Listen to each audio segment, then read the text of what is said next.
Bonjour à toutes et à tous, RFI à Paris, il est 18h.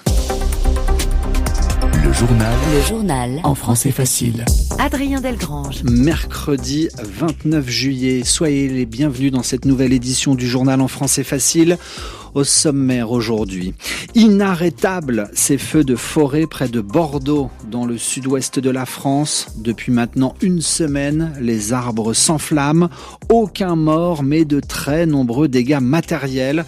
Alors que les incendies ne sont toujours pas éteints, la colère monte chez les habitants. Que vous entendrez, les habitants qui ont perdu leur maison. Dans ce journal aussi, l'Iran engagé dans une guerre avec les États-Unis, l'Iran qui pendant ce temps-là continue de réprimer son peuple. 2 hommes ont été exécutés hier en public à Ispahan. Et puis enfin, comment faire encore un peu plus d'argent ? La FIFA a une idée. La Fédération internationale de football veut s'ouvrir aux investisseurs, nous explique à la fin du journal Nathanaël Vitran.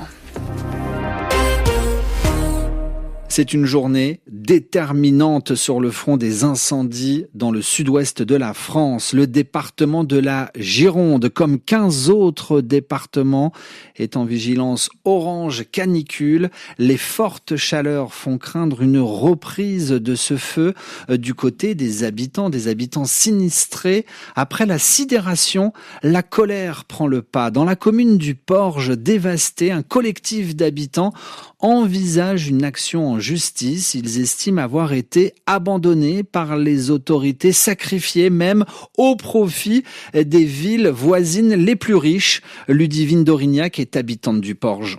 Moi, par exemple, je suis une évacuée du mercredi à 20h. On est parti sur la commune de Lège-Cap-Ferré chez mes beaux-parents.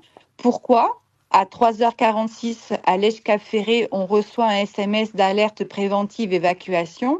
Et pourquoi nos Porgers, qui sont encore sur place à ce moment-là, n'ont pas ce SMS d'évacuation ? Donc oui, on se sent forcément abandonné. Notre village a été sacrifié au profit de d'autres. On a fait pare-feu pour d'autres villages. Cette action que vous envisagez, elle a une vocation réparatrice ? Mais complètement. Quelque part, en fait, c'est aussi que les responsables de la non-gestion, on va dire, de ce feu, puissent nous donner des réponses pour que nous, on puisse faire notre travail de deuil déjà, accepter une réalité qui est une ville fantôme pour la commune du Porge notamment, c'est pouvoir se reconstruire, quels vont être les moyens mis en place pour nous aider. Oui, qu'on obtienne une réparation, alors qu'elle soit préjudice psychologique, moral, financière, oui, bien sûr. Le collectif, il a ce but-là, c'est d'obtenir des réparations, mais dans tous les sens du terme, pas que financier en fait. Il est important que la reconstruction passe par des réponses à des questions qu'on n'a pas eues. Quant au maire de la commune du Porge, il assure que d'importants moyens ont été déployés depuis le début des incendies et que l'heure n'est pas à la polémique. Cette habitante répondait aux questions de Baptiste Coulon. Ailleurs, en Europe, signe d'une accalmie en Espagne sur le front des incendies. Au nord-ouest de Madrid, tous les habitants des différents villages qui ont été évacués ces derniers jours dans la province d'Ávila ont pu rentrer chez eux. En Grèce, nous avons appris aujourd'hui que 2 pompiers sont morts en combattant un feu de forêt en Crète. Et puis enfin, la Turquie lutte aussi contre plusieurs incendies de forêt, en particulier dans les régions touristiques du sud du pays. Le journal en français facile. En français facile. C'est un énorme changement dans l'économie cubaine. Cuba ouvre de nouveaux secteurs de son économie aux entreprises privées. Quelques exemples, comme par exemple les stations-service, les pharmacies ou encore les maisons de retraite pourront désormais être gérées par des sociétés privées. Avec ce changement, l'idée du gouvernement est de développer l'économie de l'île.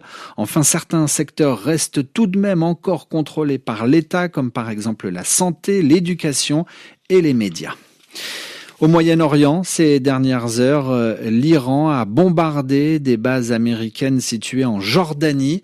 Donald Trump, vu des États-Unis, répond que son pays va frapper en conséquence durement l'Iran.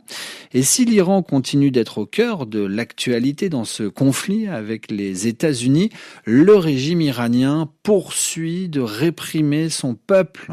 Muriel Paradon, nous avons appris hier par un média d'État que 2 jeunes personnes qui avaient pris part aux manifestations de janvier dernier ont été exécutées sur une place publique dans la province d'Ispahan. Ils s'appelaient Abolfaz Sepahi et Amir Hossein Safari. Ces deux jeunes ont été pendus en public sur une place, la même où ont eu lieu des manifestations contre le régime en janvier dernier. Jugés coupables d'avoir participé au mouvement et utilisé des armes alors que 4 membres des forces de l'ordre avaient été tués. Mais comme souvent en Iran, leurs procès n'ont pas été équitables, dénoncent les ONG. Roya Boroumand est cofondatrice du centre Abdourahman Boroumand. Leurs avocats n'ont pas eu accès au dossier. Personne n'a été dans leur procès. Tout ce qu'ils font, c'est qu'ils montrent des confessions obtenues sous la torture à la télé. Ça, c'est leur preuve. Des exécutions publiques pour dissuader toute forme d'opposition future. Mais cela n'est jamais évoqué lors des négociations entre l'Iran et les États-Unis, déplore Roya Boroumand. Ces négociations, maintenant, devraient avoir un volet politique avec le volet nucléaire, etc. Et malheureusement, la communauté internationale a toujours séparé ces deux problèmes et n'a jamais résolu son problème avec l'Iran. En attendant, le régime iranien continue sa politique de terreur, dénoncent les ONG. Des dizaines de manifestants ont été condamnés à mort et risquent à leur tour d'être exécutés. 18h06 à Paris, Ksenia Fedorova n'est plus la bienvenue en France. Cette femme russe qui vit et travaille en France est dans le collimateur de la justice. La France lui demande de partir. Un arrêté d'expulsion lui a été signifié. Ksenia Fedorova est accusée par l'État français d'être la voix du Kremlin, la voix de la propagande russe en France. Elle intervient souvent sur des plateaux télé et radio des médias appartenant au groupe Bolloré. Enfin, les avocats de Ksenia Fedorova contestent la décision de la France. Ils vont ce qu'on appelle former un recours. Pour ne pas oublier, mais aussi pour faire avancer l'enquête, au Japon, ce matin, dans la ville de Nikko, une statue en hommage à Tiphaine Véron a été inaugurée en présence de sa famille, de l'ambassadrice de France au Japon et des autorités locales. Tiphaine Véron, âgée de 36 ans, voyageait seule lorsqu'elle a disparu le 29 juillet 2018. 8 ans plus tard, la police n'a toujours pas compris et trouvé ce qui lui est arrivé. Les autorités japonaises pensent qu'il s'agit peut-être d'un accident, mais la famille demande l'ouverture d'une enquête criminelle. La Coupe du monde de football à peine terminée, la FIFA fait de nouveau parler d'elle. L'organisation qui dirige le football mondial veut créer une nouvelle filiale commerciale afin d'attirer les investisseurs.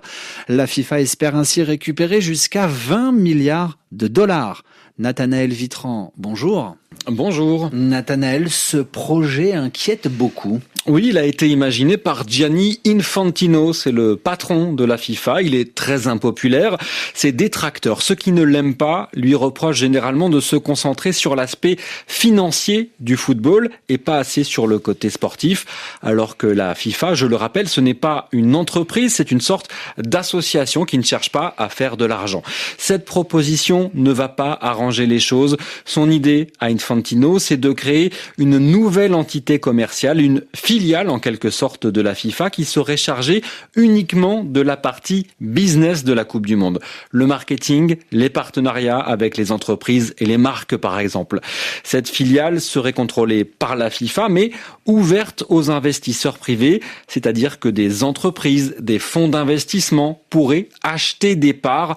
On sait déjà que des investisseurs proches de Donald Trump sont intéressés et cela pourrait rapporter 20 milliards de dollars à la FIFA, dont 4 milliards dès cette année. Et alors, qu'en pensent les différentes fédérations de football ? L'UEFA, la fédération européenne qui réunit les plus grands clubs du monde, y est totalement opposée. Elle estime que c'est l'âme, l'esprit du football mondial qui est en jeu. Les confédérations américaines et asiatiques se montrent aussi très sceptiques. Elles ont des doutes. Elles pensent qu'elles auraient dû être davantage consultées. Nathanaël Vitran. Et enfin, quelques notes de Night Call, comme un au revoir au célèbre DJ français Kavinsky, qui a été retrouvé mort hier à son domicile parisien.